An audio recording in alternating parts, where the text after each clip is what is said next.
les 17 ou 19 verrières de l'arbre généalogique du Christ de l'église de Waspervillers.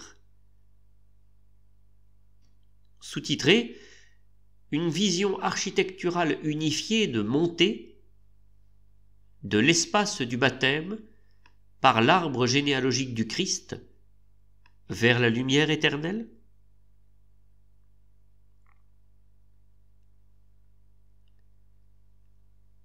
Prologue architectural. Le récit de la création du livre de la Genèse est rythmé par cette litanie. Il y eut un soir, il y eut un matin, premier jour. Nous vous proposons un pèlerinage immobile à travers les différents espaces de cette église de Waspervillers, fleuron de l'art contemporain au pays de Sarrebourg. Bien évidemment, ce pèlerinage intérieur se voudra aussi une ode en faveur de la paix et de la réconciliation. Paix et réconciliation qui sont des biens devenus de plus en plus fragiles depuis le début de cette année 2022 avec le conflit en Ukraine. Parce que cette Église, par le fait même d'exister et d'avoir pu être construite malgré les vicissitudes de l'histoire, elle incarne le fruit d'un projet commun audacieux, voulu et pensé par Karl Lietzenburger, lui-même un témoin audacieux en faveur de la paix et de la réconciliation. Parce qu'il fut un architecte d'origine allemande, dessinant les plans pour une église française, à une époque pas si lointaine où rien n'était évident, et où l'Union européenne n'en était qu'à ses balbutiements. Attardons-nous à cet arbre généalogique du Christ, car tel est son titre. D'abord, comment se découvre-t-il à notre regard? Est-ce uniquement de l'intérieur? En fait, je pense qu'il faut le comprendre dans sa dynamique architecturale, et surtout son insertion globale dans l'espace du narthex. Posons-nous cette simple question. Qu'est-ce qu'une verrière? Si ce n'est ces dalles de verre ou morceaux de verre, peints ou teintés dans la masse avec de la grisaille. Ces ensembles sertis dans du béton ou bien du plomb, puis incrustés, enchâssés dans les encadrures. Or, à Waspervillers, comme dans l'ensemble des édifices de la tradition de Le Corbusier, il y a une révolution non négligeable. Les murs internes et externes ne sont plus les mêmes et n'occupent plus la même place et surtout n'occupent plus la même fonction. Le mur, avec ses encadrures à l'extérieur, tel que vous le voyez, ne sera pas du tout ce que vous allez voir à l'intérieur. Au contraire, vous allez voir autre chose. Le mouvement interne du mur ne sera plus le même, comme par le passé dans toutes les églises, ou pour faire plus simple, comme dans toutes les maisons. Les murs sont devenus une authentique matière plastique, et non plus rigide. De même, les encadrures vont devenir des espaces géométriques et autonomes à part entière. Or, à Waspervillers, qu'est-ce que vous voyez à l'extérieur? Sur cette façade est, vous voyez un mur droit, unifié, composé de 3 parties. Une partie centrale, avec 17 encadrures, ces 17 verrières formant ce que l'on nomme la généalogie de Jésus. Puis à gauche, en haut, après un espace de béton, une encadrure, divisé en 3 parties par du béton. Enfin, à droite, après une partie de mur en béton, une autre encadrure divisée elle aussi en 3 parties par du béton, composée de dalles de verre formant comme un cierge, ou tout du moins une colonne de lumière dont la fonction est de diffracter la lumière dans l'édifice comme un prisme en fonction de la course du soleil. Et si cet ensemble ne formait qu'une seule et même entité, rythmée en 3 parties? Je pense que c'est possible, tout simplement parce que l'encadrure de gauche, en sa hauteur, se termine par une ligne oblique, et que si cette dernière venait à être prolongée, elle s'achèverait dans la dalle au-dessus de l'encadrure de droite. La géométrie ici nous guide pour délimiter les espaces et les ensembles. Ainsi, de l'extérieur, nous avons cet ensemble harmonieux, 3 parties, une encadrure à droite divisée en 3, puis les 17 verrières, et, en montant, on achève la progression par une autre encadrure divisée en 3. En fait, de l'extérieur, nous n'avons pas 17 verrières, mais bien 19 verrières. L'arbre généalogique s'intègre ici totalement, se fond totalement dans l'architecture de ce mur qui a la particularité d'être moulé, puisqu'il est en béton, mais entièrement coffré. Mais une fois que l'on entre, qu'est-ce que l'on découvre? Lorsque vous entrez dans le porche, sombre et éclairé par ces colonnes de lumière en dalles de verre, d'ailleurs comme à Notre-Dame-du-Haut de Ronchamp, votre œil est attiré par la seule porte qui laisse passer la lumière, c'est-à-dire la porte qui conduit à l'espace baptismal. Et une fois que vous y entrez, que voyez-vous au soleil couchant? Il y eut un soir,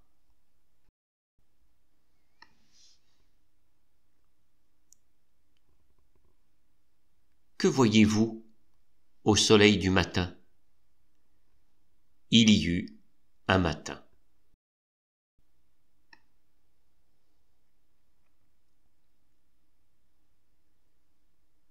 Et lorsque vous quittez l'espace baptismal, vous avez comme un espace de lumière.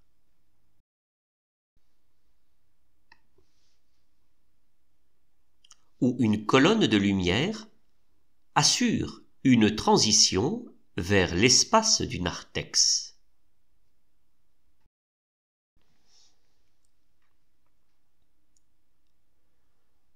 Vous avez sur votre gauche cette première encadrure directe qui fait encore le lien avec l'espace baptismal. Or, cette colonne de lumière rappelle les colonnes de lumière de l'espace baptismal.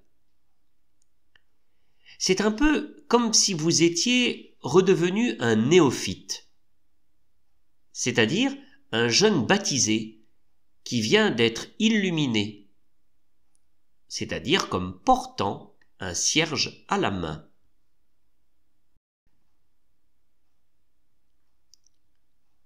En sortant de l'espace baptismal, vous pénétrez dans cet espace de seuil. duquel vous commencez à voir apparaître le mur, avec ses encadrures où se trouve l'arbre généalogique de Jésus. Bien qu'à cet endroit, votre œil ne peut encore rien voir. Rien n'apparaît, si ce n'est des reflets de couleurs sur les murs. Gage de profondeur.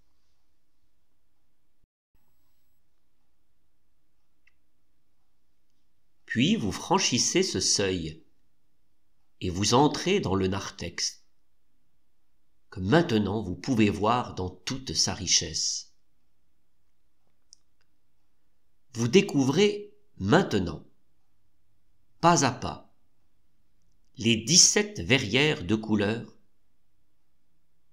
où les visages apparaissent progressivement plus vous vous avancez.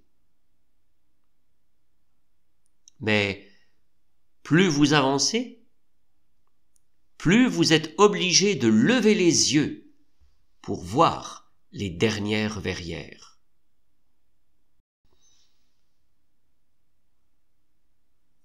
Enfin, en continuant d'élever les yeux, vous franchissez un autre espace qui est ce magnifique puits de lumière indirecte, qui semble vous tracer un chemin vers une source de lumière que vous ne voyez pas.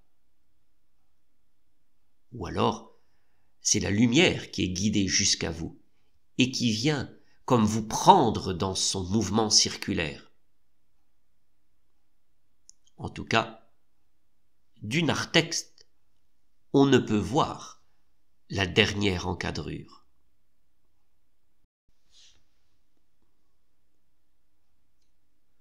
Autant l'extérieur est particulièrement unifié et plat, autant l'intérieur est spatial, en mouvement, et surtout divisé en 3 espaces distincts, mais dont la progression est source de cohérence. Elle invite le marcheur, le pèlerin, lent et paisible, à franchir 3 espaces, dont la progression est source de compréhension. Vous partez de la lumière du baptême, vous avancez par l'arbre généalogique de Jésus et vous vous élevez vers ce chemin qui vous invite à tourner vers la gauche, vers cette source de lumière presque inaccessible. Nous sommes complètement dans une démarche initiatique que l'on nommait jadis mystagogie. C'est-à-dire, on célèbre d'abord un sacrement, puis on prend le temps de faire mémoire des rites et des paroles pour prendre de plus en plus conscience de ce qui s'est passé et ainsi entrer dans l'intelligence du mystère de la grâce.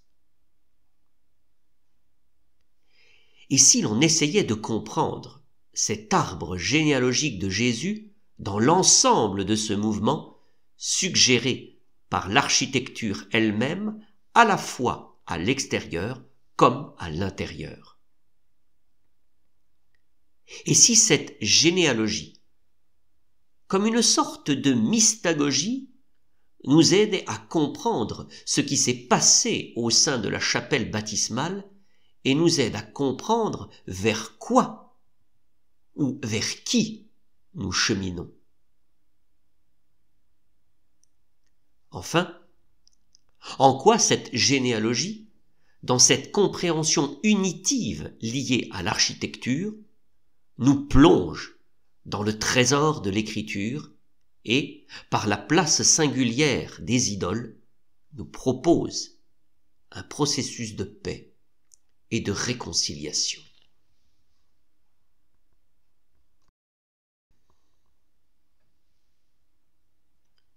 Alors, imaginez que vous êtes un marcheur,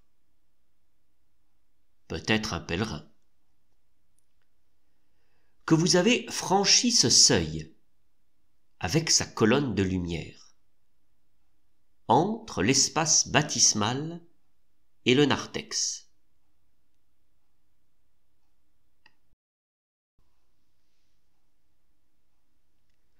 Vous avez longé le mur de ce narthex pour regarder se déployer chacune des verrières.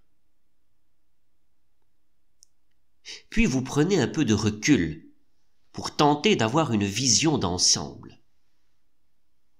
Et vous voyez ceci.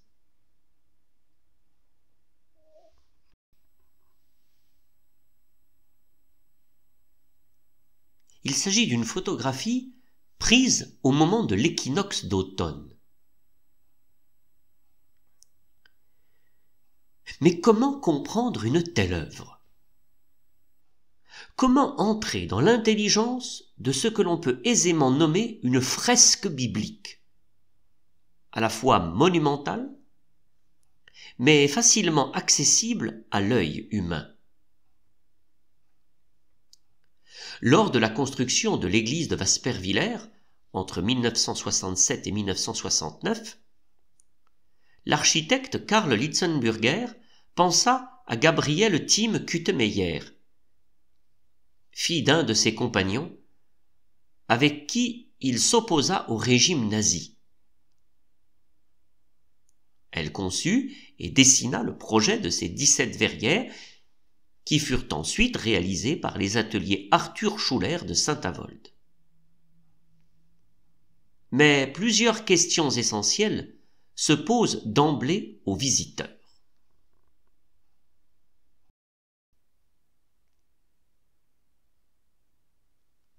Tout d'abord, brève présentation historique de la conception de ces verrières. Comme pour l'évolution des plans de l'édifice, la conception des verrières de l'église de Waspervillers a été décidée de manière progressive et à court terme.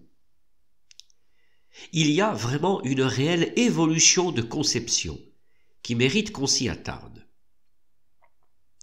Je prendrai appui sur les travaux de l'historien et journaliste allemand Michael Kuderna, publié en 2021 dans son livre sur l'église de Waspervillers et les représentations d'Hitler dans les églises.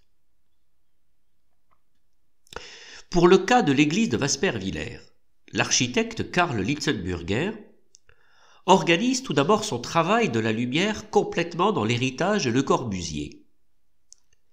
Les fenêtres en verre plombé de l'attraction sont irrégulièrement encastrées dans le mur de béton, profondément entaillé.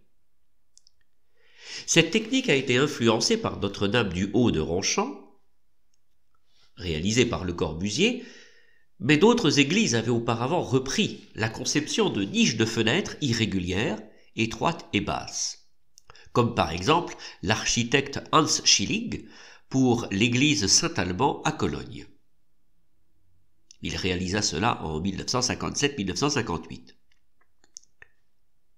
Si les lignes directrices du concept sont claires, il y a en 1965 encore deux inconnus. Le nombre de niches-fenêtres. Mais surtout, y aura-t-il des verrières colorées et représentatives, ou bien seulement un vitrage? En effet, en 1965, l'abbé Valère Schisser, curé de Saint-Quirin et de Waspervillers, avait souligné que dans cette église, les fenêtres avaient une tâche pure, à savoir donner la meilleure lumière possible, mais pas sauter à l'œil. De même, l'architecte Karl Lietzenburger n'était pas encore définitivement sûr à ce moment-là s'il s'agirait d'une conception artistique ou éventuellement d'un simple vitrage. Les ouvertures sur le mur dessinées dans les plans successifs différaient jusqu'à ce que le concept finalement exécuté soit mis au jour. Et pour cela, il faut attendre le 21 septembre 1967, à proximité du début de construction de l'église, pour qu'un article des dernières nouvelles, apparemment essentiellement basé sur des déclarations de Karl Lietzenburger, on peut lire ceci. Il n'y aura pas de magnifiques vitraux. Leur seule mission est de fournir de la lumière, la meilleure lumière possible, en quantité et en qualité. Pour cette raison, 4 grandes fenêtres rampantes et plusieurs ensembles de petites ouvertures ont été fournis dans le cadre de l'architecture. À cette date, le plan du mur est tel que nous le connaissons aujourd'hui, à savoir 17 verrières, dont la plus petite ne mesure que 35 cm sur 35, la plus grande 1,09 m sur 1,06 m. Et au total, il couvre une superficie d'environ 8 mètres carrés. Mais, toujours à cette date du 21 septembre 1967, il n'est pas encore prévu qu'il y ait cette fresque biblique que nous voyons. C'est donc pendant la construction de l'église que l'on décida de passer de simples vitrages à des verrières colorées avec représentation. Sans doute est-ce pour cette raison, entre autres, que les verrières ne seront pas terminées pour l'inauguration de l'église le 29 septembre 1968 par Don Lemaître, père abbé de l'ordre de Saint-Benoît de l'abbaye de Ligugé. Mais Karl Lietzenburger semble avoir déjà préparé le terrain pour préparer la soumission d'un projet de réalisation. En effet, l'édition du Républicain lorrain annonce le 17 juillet 1969 que l'église de Baspervillers possédait une œuvre de générosité. Gabriel Kutemeyer avait créé une série de verrières d'un réalisme saisissant qui doivent maintenant être techniquement mises en œuvre par les ateliers Arthur Schuller de Saint-Avold. Alors pourquoi Gabriel Tim Kutemeyer? Tout d'abord, Karl Lietzenburger connaissait bien Gabriel Kutemeyer, avant qu'elle ne se marie et porte le nom de Tim Kutemeyer. Tout simplement parce qu'il a été un ami fidèle depuis très longtemps avec son père, Wilhelm Kutemeyer, surtout en ce qui concerne leur opposition déterminée au nazisme. Gabriel Kutemeyer a grandi à Heidelberg. Son père Wilhelm a été philosophe, interprète de Kierkegaard, écrivain et esprit rebelle tout au long de sa vie. Après plusieurs semaines d'emprisonnement nazi, il fuit Berlin, entreprend des études de médecine à Fribourg, devient l'assistant de Victor von Weizsäcker à Heidelberg. Et il sera le cofondateur de la médecine anthropologique, et malgré de sévères hostilités, il en est professeur honoraire. Pendant la guerre, dans les milieux de la résistance, son chemin croise celui du jeune Karl Lietzenburger, qui, peu après avoir terminé ses études, part en France, se marie à Metz avec Léontine Siegel, originaire de Niederwiller, au pays de Sarrebourg, et il est profondément dégoûté par la guerre et le régime nazi. C'est ainsi qu'en France, Karl Lietzenburger gagnait sa vie en tant que commis, dessinant des plans pour des bâtiments résidentiels. En 1965, alors qu'il travaillait au plan de l'église de Baspervillers, lors d'une visite amicale à son ami Wilhelm Kutemeyer à Heidelberg, Karl Lietzenburger put voir des gravures sur bois de Gabriel. Sans hésiter, il dit « Je veux en avoir de telles fenêtres ». Or, Gabriel Kutemeyer suivait elle aussi une formation de médecine et se spécialisera plus tard en Suisse dans une formation de psychothérapeute. Gabriel Kutemeyer ne se considérait pas particulièrement doué, et même après avoir travaillé à Baspervillers, elle a évité toute sa vie de se dire artiste. Même si, en 1965, l'architecte ne savait pas si les verrières seraient de simples vitrages ou des verrières colorées, il fit venir Gabriel Kutemeyer. Il lui a montré l'endroit où la nouvelle église devait être construite à la place de l'église baraque encore existante. Puis, donc dès 1965, avec sa sœur, Gabriel Kutemeyer a conçu un concept pour les ouvertures des verrières. Cependant, sur les conseils de Margit Terry-Burman, ils ont révisé à nouveau ce concept et ont opté pour des formes beaucoup plus calmes. Ce détail est très important pour situer le courant artistique au sein duquel s'enracinent ces verrières. Avant de nous attacher à la formation artistique de Gabriel Kutemeyer, faisons d'abord cette brève synthèse. En 1965, alors que Karl Litztenburger n'a pas encore fixé le plan définitif des verrières, il demande à Gabriel Kutemeyer de venir à Waspervillers, sur le lieu de la future église, et de commencer à imaginer un concept. Proposition, car en 1965, on ne sait encore s'il s'agira de simples vitrages ou de verrières colorées. Le 21 septembre 1967, nous savons, le plan des verrières est définitif, mais on n'a pas encore décidé si ce serait du simple vitrage ou des verrières colorées. Entre 1968 et 1969, au cours de la construction, on décide alors pour des verrières colorées. Gabriel Kutemeyer conçoit alors les 17 verrières autour du terme de l'arbre généalogique du Christ, avec pour point de référence l'Ancien Testament. Et le 17 juillet 1969, l'artiste a présenté aux habitants du village les gabarits. Enfin, entre 1969 et 1970, la réalisation des verrières par les ateliers Arthur Schuller de Saint-Avold. Ces verrières ont donc deux aspects architecturaux complémentaires, provenant d'une rencontre harmonieuse entre l'architecte et l'artiste. Déjà parce que les encadrures, en tant que telles, font partie intégrante de l'architecture et sont comme coulées dans la masse. Ils sont là pour répartir la lumière de manière optimale, harmonieuse et surtout de qualité, dans la plus pure tradition de l'esprit de Le Corbusier, en pensant bien évidemment à Notre-Dame du Haut de Ronchamp. Cela confirme notre intuition de départ que pour comprendre cette œuvre, on ne peut faire fi de son enracinement architectural d'ensemble. Ensuite, à partir de l'architecture, l'artiste a fait un triple travail.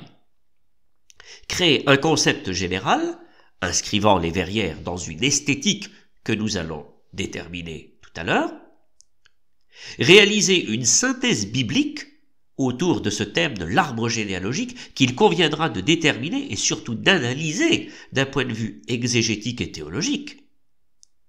Enfin, répartir harmonieusement cette synthèse biblique au sein de l'architecture des encadrures.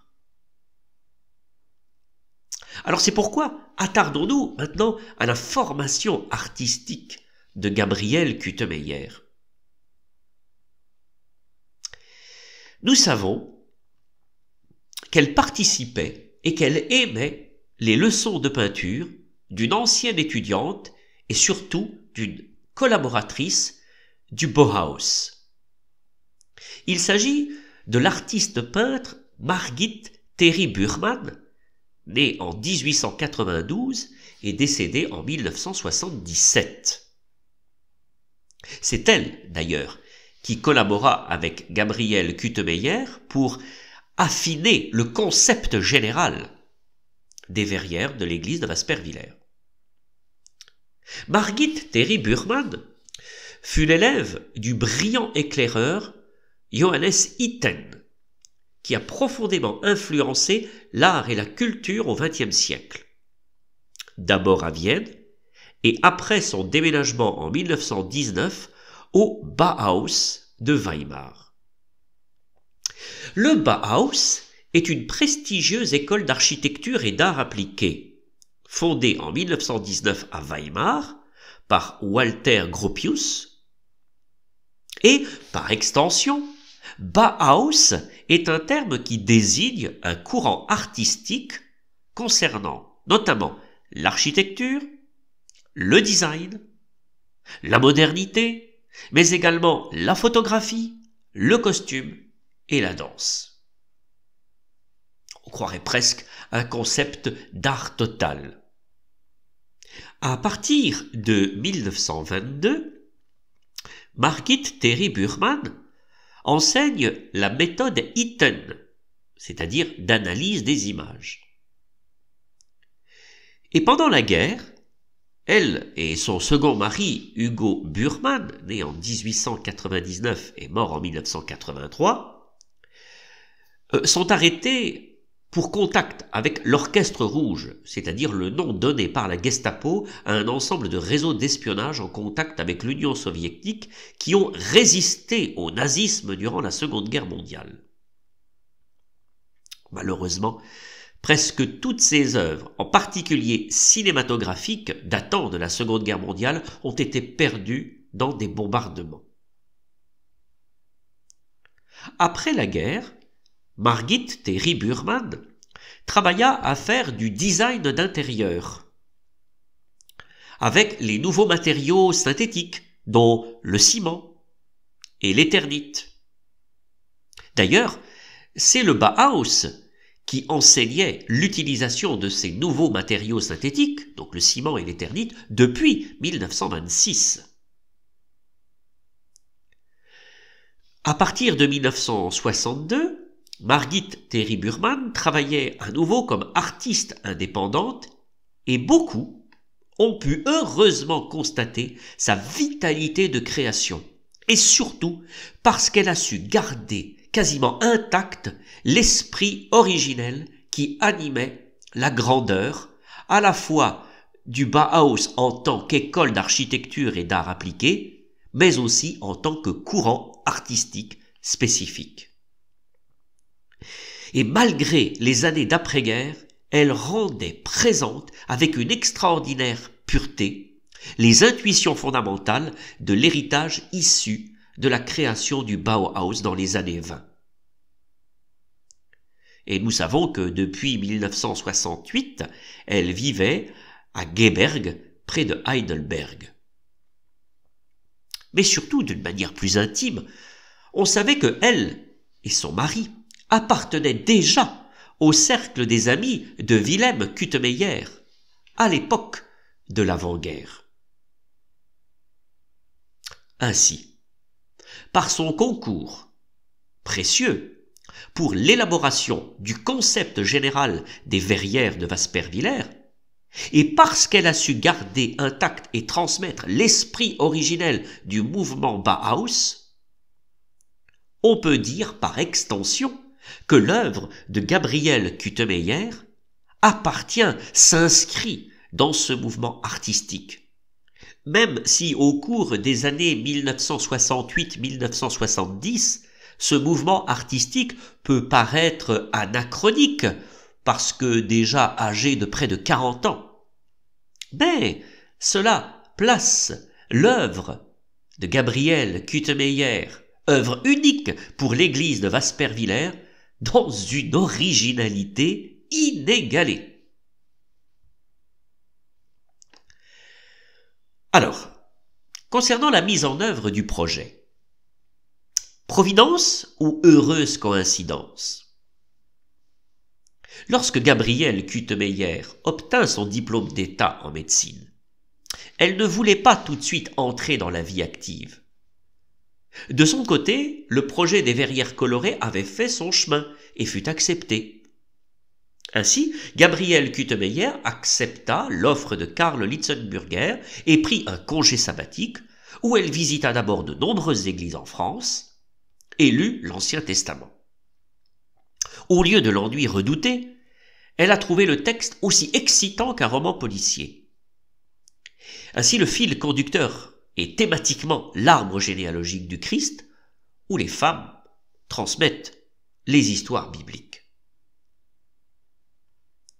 Entre 1968 et 1969, elle concevra et dessinera cet ensemble de verrières.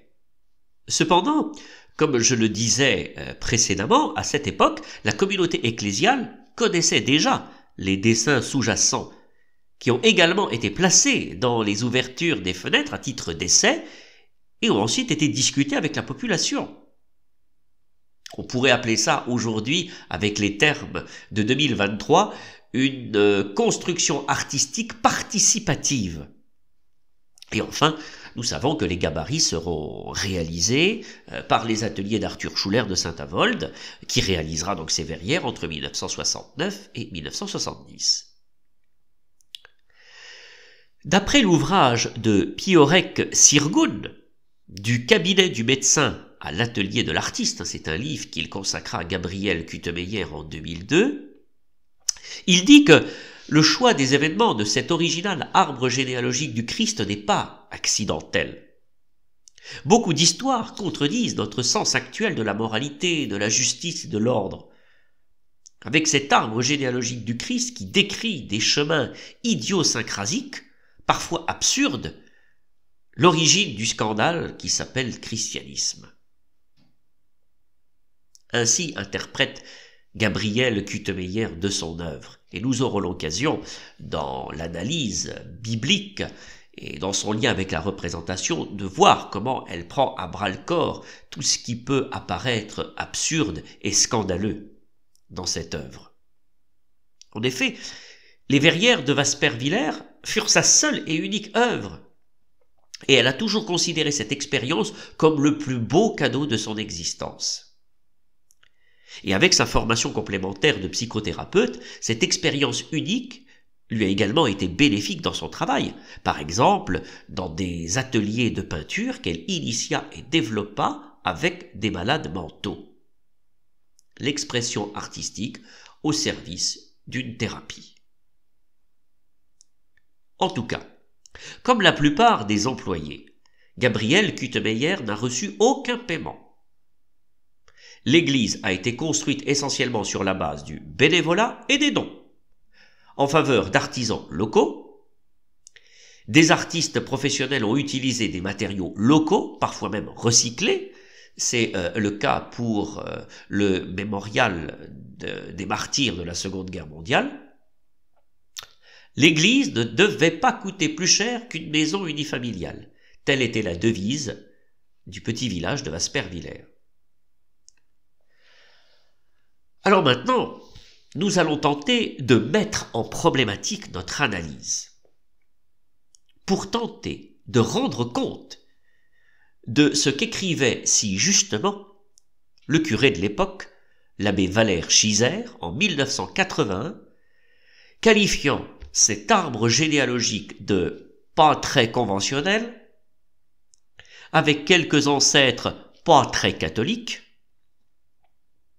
mais aussi un « a-t-on jamais réalisé ou seulement imaginé un arbre aussi peu conventionnel, tout à la gloire d'un Dieu qui s'obstine à ne voir dans les hommes que leur foi et leur amour ».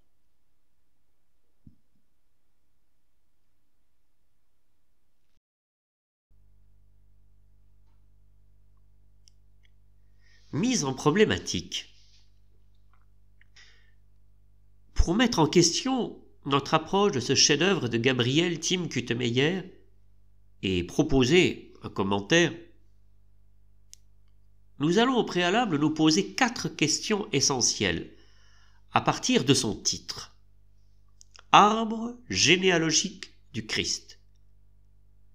Pour tenter de montrer que ces verrières forment une fresque biblique mettant en scène une véritable interprétation de l'écriture et proposant un authentique jeu visuel. Première question essentielle. Puisque l'œuvre porte le titre de « Arbre généalogique du Christ », à quel texte du Nouveau Testament fait-on référence? Est-ce la généalogie de Jésus selon Matthieu, ou bien la généalogie de Jésus selon Luc? Bien que reprenant une généalogie de l'Ancien Testament contenue dans le premier livre des Chroniques, toutes deux appartiennent au Sondergut, c'est-à-dire des ajouts tardifs, originaux et uniques dans la composition des évangiles. Si l'exégèse a montré que ces deux généalogies sont des ajouts à motifs théologiques, il n'empêche qu'elles s'inspirent d'un genre littéraire courant et précis, propre aux Bibles hébraïques, à savoir la tradition des Tolédotes. Il s'agit de listes généalogiques servant à asseoir la légitimité d'un personnage qui jouera un rôle essentiel dans un récit. Ce qui est précisément le cas pour Jésus au sein des évangiles. Gabrielle Tim Kutemeyer s'est-elle inspirée de la généalogie de Jésus selon Matthieu, dont on pense qu'elle s'adresse à une communauté d'origine juive pour montrer que Jésus est bien le Messie, le fils de David, le Christ, c'est-à-dire loin du Seigneur? Ou bien s'est-elle inspirée de la généalogie de Jésus selon Luc, dont on pense qu'elle s'adresse aux chrétiens d'origine non juive? Peut-être y a-t-il des éléments provenant des deux. Alors, que pouvons-nous observer en contemplant ces 17 verrières? On part d'Abraham et non d'Adam pour monter vers Jésus. Outre la Vierge Marie, on peut voir la présence de 4 femmes. Tamar, Ruth la Moabite, Bethsabée, femme d'Urias le Hittite, déjà présente dans le premier livre des Chroniques, et la présence de Rahab la Cananéenne, que seul Matthieu mentionne, ce qui est inhabituel pour la tradition juive et unique. La place centrale du roi David et de la lignée de Juda, avec la présence du roi Salomon et d'un roi de Juda, Ézéchias, qui lutta contre l'envahisseur et l'annexion. La mise en exergue de l'exil à Babylone. Et enfin, on culmine par la naissance de Jésus et non à l'inauguration de son ministère public lors de son baptême par Jean. Ces faits observés nous permettent d'opter sans hésiter pour la généalogie de Jésus selon Matthieu. Cependant, il y a 2 éléments qui proviennent de l'évangile selon Luc. D'une part, la représentation d'une nativité, avec Marie, Joseph, la crèche, l'âne, qui entre nous est le propre de Luc, c'est bien la naissance de Jésus dans l'histoire. D'autre part, la représentation de la femme pécheresse, lavant les pieds de Jésus, les essuyant avec ses cheveux et lui faisant une onction avec un parfum de grande valeur. Cette représentation est également le propre de Luc, dont la tradition pense qu'il s'agit de Marie-Madeleine, bien que l'exégèse devrait être plus nuancée aujourd'hui. Par cette ultime représentation, Jésus est montré comme celui qui est loin du Seigneur. Alors, deuxième question essentielle. Si l'évangile selon Matthieu parle de la généalogie de Jésus, alors pourquoi l'œuvre parle-t-elle d'arbre généalogique du Christ? Alors d'abord, pourquoi la notion d'arbre? Comment ces verrières s'enracinent-elles dans la tradition de l'art chrétien?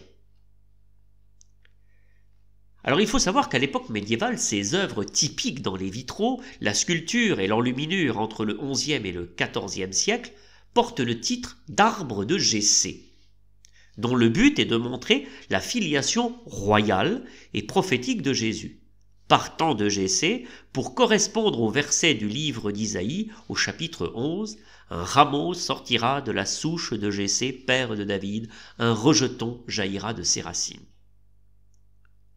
Dans ces représentations, Jessé sera toujours le tronc et le point de départ. Or, pour trouver une arborescence aussi riche qu'à Vaspervillers, il faut aller dans le monde orthodoxe. Par exemple, en Roumanie, au monastère de Voroet, situé en Bucovine, et surnommé la Sixtine de l'Est, ou bien le monastère de Suceavita, ou encore au monastère de Lavra en Grèce. Dans chacun des cas, sur le mur sud-est, il s'agit de peintures murales, où l'arbre de Jessé couvre un mur entier, comme vous pouvez le voir sur l'illustration. L'église de Vaspervillers, confirmant sa vocation œcuménique, propose elle aussi sur son mur est une fresque biblique unique, puisqu'il s'agit d'une peinture murale de lumière occupant une partie maximale de l'espace du mur. Mais en l'observant, on peut parler d'arbre généalogique. L'artiste propose un métissage singulier et original, une rencontre inédite dans l'histoire de l'art entre une expression artistique ciblée dans le temps et l'évangile de la généalogie selon Matthieu, et non plus le célèbre verset d'Isaïe. Mais attention, on parle d'arbre généalogique du Christ. C'est-à-dire que la finalité de cette généalogie n'est pas uniquement la naissance de Jésus dans l'histoire, mais de le reconnaître comme Christ, c'est-à-dire comme loin du Seigneur. C'est un cheminement de foi et d'interprétation de l'écriture que nous propose l'artiste, un peu comme si elle voulait pousser visuellement la logique du dernier verset de la généalogie de Matthieu qui dit, je cite, « Jacob engendra Joseph, l'époux de Marie, de laquelle est né Jésus, qui est appelé Christ. » Ce verset évoque non seulement la naissance de Jésus dans l'histoire, mais sa reconnaissance comme Christ dans la foi. Or, naissance terrestre et onction spirituelle ne sont-elles pas les deux seules représentations du Nouveau Testament qui en plus terminent cette généalogie ? Certes empruntées à l'Évangile selon Luc, ces deux scènes concrétisent visuellement la finale de la généalogie de Jésus selon Matthieu. Il faut souligner en outre l'audace de l'artiste de terminer son arbre généalogique en représentant Jésus comme loin de Dieu avec l'onction conférée par la femme pécheresse, où se manifeste le baume précieux de la miséricorde de Dieu. Nous pourrions peut-être sous-titrer cette œuvre par « Arbre généalogique du Christ miséricordieux ». Troisième question essentielle. Plus concrètement, si dans la généalogie de Jésus, selon Matthieu, on fait référence à des personnages de l'Ancien Testament, la conséquence est simple. Quels sont les personnages de la généalogie sélectionnés par Gabriel Timkutemeyer pour son œuvre?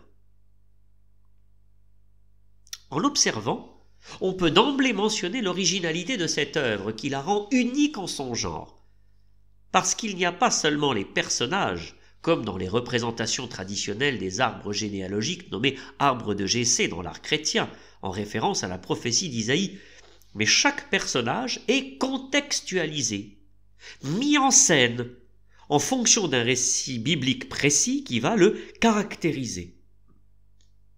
En fait, les 17 verrières qui rythment ce mur de béton et de lumière illustrent une riche arborescence contenant 21 scènes bibliques où se côtoient pas moins de 50 personnages. D'un point de vue artistique, il y a une rencontre indéniable et unique, un métissage entre l'art des arbres de Jessé et l'arbre des jeux, c'est-à-dire ces représentations scéniques du Moyen-Âge d'inspiration biblique comme le célèbre jeu d'Adam, le premier du genre composé vers 1150-1170.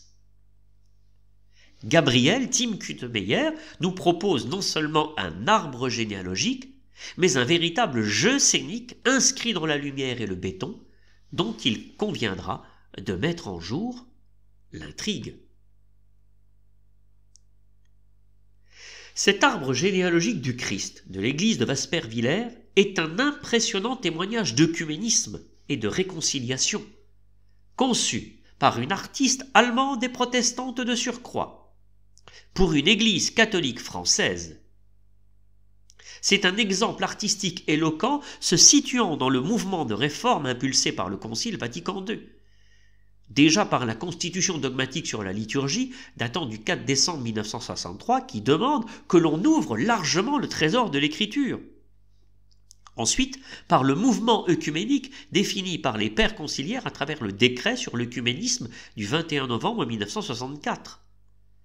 Ce mouvement se veut un témoignage pour œuvrer en faveur d'une paix durable entre les peuples. Cet arbre généalogique du Christ de l'église de Waspervillers permet incontestablement aux visiteurs de faire un voyage biblique que nous vous proposons de faire. Quatrième et dernière question essentielle, on peut alors légitimement se demander quels sont les 21 récits sélectionnés dans l'écriture par Gabriel Tim Kutemeyer pour présenter et mettre en scène visuellement dans ce jeu scénique chacun des 50 personnages. Et plus précisément, quel visage propose-t-elle de découvrir pour chacun des membres de la généalogie? Quels aspects de l'histoire sainte se dessinent à travers le choix de ces 21 scènes bibliques? Peut-être même quelle relecture propose-t-elle?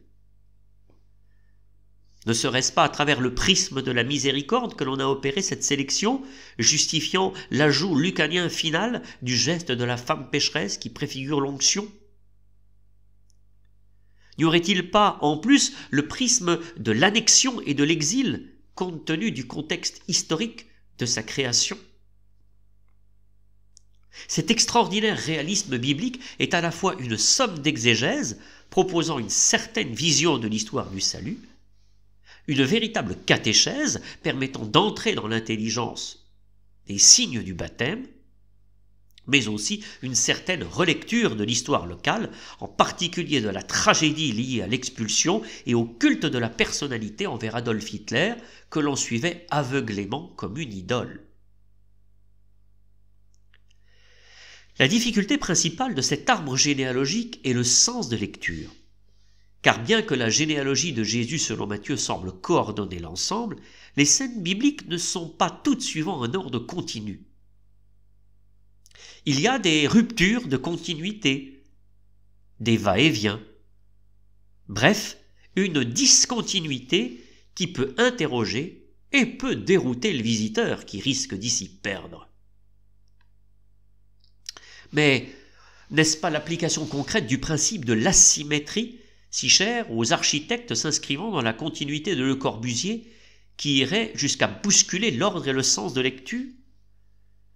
Cet arbre généalogique du Christ semble volontairement asymétrique par bien des aspects, non seulement d'un point de vue architectural par la composition du mur, mais aussi d'un point de vue de représentation des scènes et de leur distribution au sein des verrières. C'est pourquoi, dans un premier temps, pour amorcer la présentation et le commentaire synchronique des scènes bibliques, nous prendrons arbitrairement la progression proposée par la généalogie selon Matthieu. Cela nous permettra, dans un deuxième temps, de proposer un commentaire diachronique de l'ensemble sous un angle théologique, historique général, par exemple l'idolâtrie envers Hitler, et local, à travers la douloureuse histoire de l'expulsion et du retour des exilés.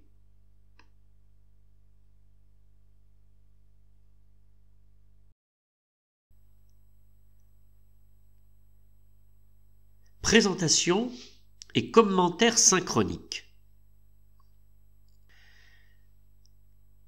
Pour commencer ce commentaire synchronique, je vous propose cette vision extrêmement rare de l'arbre généalogique du Christ, illuminé par un soleil couchant à proximité du solstice d'hiver. On croirait visuellement que le mur est devenu d'or, et les verrières des pierres précieuses, pour reprendre la description de l'apparition de la Jérusalem céleste décrite dans le livre de l'Apocalypse. Mais surtout, observez comment l'illumination, ce jeu de lumière, surtout en sa hauteur, rythme et en plus est harmonisé avec les lignes. C'est un peu comme si cet éclairage éphémère faisait partie harmoniquement des lignes du mur et des encadrures en béton. Voilà comment apparaît ce mur de béton et de lumière au moment où l'on s'apprête à célébrer la fête de la Nativité, où la liturgie nous fait entendre cette généalogie de Jésus selon Matthieu. Cette apparition va accompagner notre commentaire. Parmi les 50 personnages présents dans cet arbre généalogique, voici la liste de ceux qui sont mentionnés dans le texte évangélique de la généalogie de Jésus selon saint Matthieu. Abraham, Isaac, Jacob, Judas, Tamar, Rahab la Cananéenne, Bose, Ruth la Moabite, le roi David, Bethsabée, Salomon, Ézéchias, Joseph, Marie, Jésus. Nous découvrirons les autres personnages au fur et à mesure que nous décrirons les scènes. Les 21 scènes bibliques semblent avoir été sélectionnées au sein de 10 livres de l'Écriture, avec par ordre d'apparition. Pour l'Ancien Testament, alors du Pentateuque, le livre de la Genèse, des livres historiques, le livre de Josué, le livre de Ruth, le deuxième livre de Samuel, le premier livre et le second livre des rois.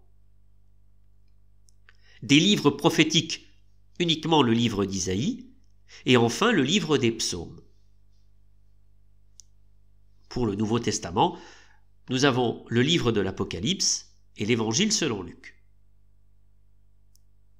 Nous découvrirons plus précisément ces textes bibliques au fur et à mesure de la description des scènes. Ces 21 scènes semblent former 3 ensembles rythmiques et cohérents, de 7 scènes, qui correspondent d'ailleurs harmoniquement à la structuration narrative de la généalogie selon Matthieu. En effet, rappelons que la généalogie de Jésus selon Matthieu est rythmée par 3 ensembles litaniques de 14 générations.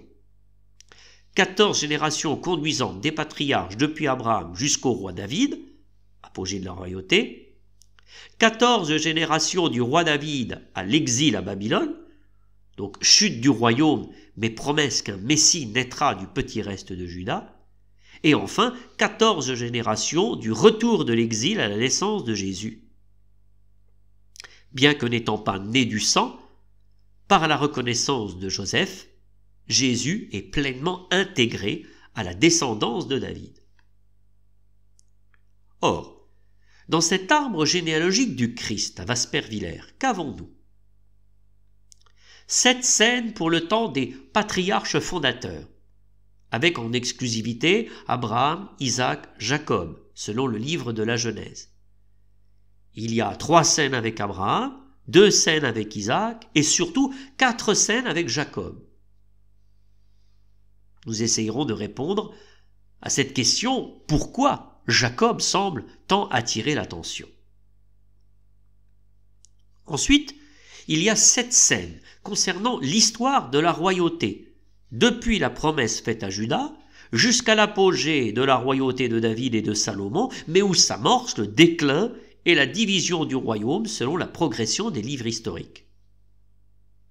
C'est là que se concentre le témoignage des femmes étrangères inscrites dans la généalogie selon Matthieu.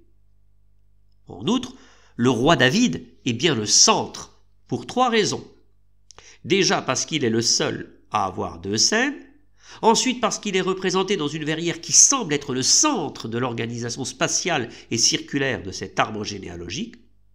Enfin, il est numériquement le milieu des 7 scènes, 3 scènes avant, 3 scènes après. Le centre de gravité de l'ensemble est cette scène lorsqu'il danse devant l'arche d'alliance. Enfin, la dernière scène de cet ensemble de 7 scènes annoncera et décrira la division et la chute du royaume, son déclin religieux par la substitution au culte des idoles, sa prochaine invasion et sa future déportation. Pour terminer cet arbre généalogique du Christ à Waspervillers, il y a 7 scènes qui évoquent une forme de résistance à la fois spirituelle et politique face à l'annexion progressive du royaume d'Israël et de Juda. Malgré cette résistance, on termine par la déportation et l'exil à Babylone. 5 scènes. Nous ouvrons directement au Nouveau Testament, 2 scènes, à noter que l'on suit la progression des livres historiques en écho avec le livre prophétique d'Isaïe. Il y a d'abord l'annexion du royaume du Nord, qui ouvrira à l'espérance du retour d'un petit reste, Il y a une scène qui parle de cela. Ensuite, face à la possible annexion de Jérusalem, il y aura l'ensemble courageux d'une résistance à la fois politique et spirituelle. 3 scènes où l'on détruira les idoles et où par ruse politique on se défendra contre l'envahisseur, qui d'ailleurs mourra. Enfin, il y aura la chute totale et l'exil avec la déportation à Babylone, une scène, mais toujours avec l'espérance d'un petit reste qui perpétuera le souvenir et reviendra de déportation. Là aussi, il y a une structure, voyez, profondément harmonique. On met au centre de ce cycle de 7 scènes la résistance, à la fois politique et spirituelle, du petit reste de Juda. Il y a une scène avant qui parle du début de l'annexion, et il y a une scène après qui, malheureusement, malgré tous les efforts de résistance, conduiront à la déportation.